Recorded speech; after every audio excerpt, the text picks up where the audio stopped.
जंगल के राजा शेर को अपनी शक्ति पर बड़ा घमंड था। वह स्वयं को सबसे शक्तिमान समझता था, इसलिए जंगल के हर जानवरों पर अपनी धौंस जमाता रहता था। जंगल के जानवर भी क्या करते, अपने प्राण सबको प्रिय थे, इसलिए न चाहकर भी शेर के सामने नतमस्तक हो जाते। एक दिन दोपहर के समय शेर एक पेड़ के नीचे सो रहा था। वहीं एक मच्छर भिनभिना रहा था, जिससे शेर की नींद में खलल पड़ रहा था। वह एक मच्छर से बोला, ए मच्छर, देखता नहीं मैं सो रहा हूँ, भाग यहाँ से, नहीं तो मसल कर रख दूंगा। मच्छर बोला, क्षमा करें वनराज, मेरे कारण आपकी नींद में व्यवधान उत्पन्न हुआ, किंतु आप मुझे ये बात नम्रता से भी कह सकते हैं। आखिर मैं भी इस धरती का जीव हूँ। अच्छा, तो तू छोटा सा मच्छर मुझसे जुबान लड़ाएगा? और क्या गलत कहा मैंने? तुम मच्छर हो ही ऐसे कि कोई भी तुम्हें यूं मसल दे।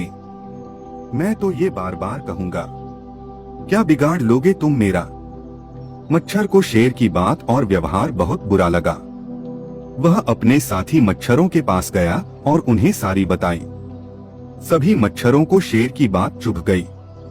उन्होंने तय किया कि इस संबंध में एक बार सब मिलकर शेर से बात करेंगे। सभी मच्छर शेर के पास पहुँचे और बोले, वनराज, हमें आपसे बात करनी है, जल्दी बोलो, मुझे तुम जैसों से बात करने की फुर्सत नहीं है। शेर बोला, वनराज, आप होंगे बहुत शक्तिशाली, किंतु इसका अर्थ ये कतई नहीं है कि आप अन्य जीवों और प्राणियों का मजाक उड़ाएं या उन्हें नीचा दिखाएं। मच्छर बोले, मैंने जो कहा सच कहा।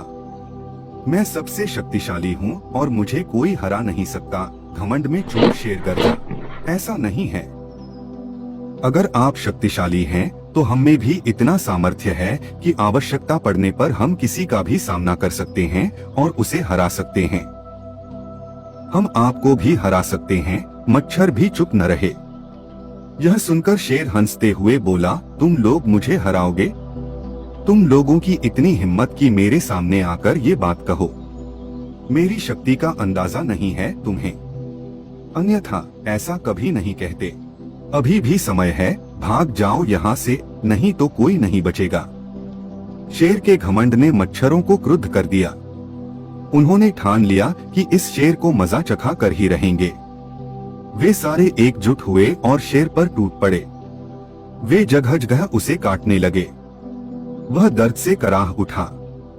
इतने सारे मच्छरों का सामना करना उसके बस के बाहर हो गया। वह दर्द से चीखता हुआ वहां से भागा, लेकिन मच्छरों ने उसका पीछा नहीं छोड़ा। वह जहां भी जाता, वे भी उसके पीछे जाते और उसे काटते। आखिरकार शेर को झुकना पड़ा। उसने हार मान ली। वह मच्छरों के सामने गिड़गिड़ाने लगा, मुझे बख्श दो, मुझसे गलती हो गई, जो मैंने तुम्हें तुच्छ समझकर तुम्हारा मजाक उड़ाया और तुमसे बुरा व्यवहार किया। आज तुमने मेरा घमंड तोड़ दिया है। अब मैं कभी किसी को नीचा नहीं दिखाऊंगा।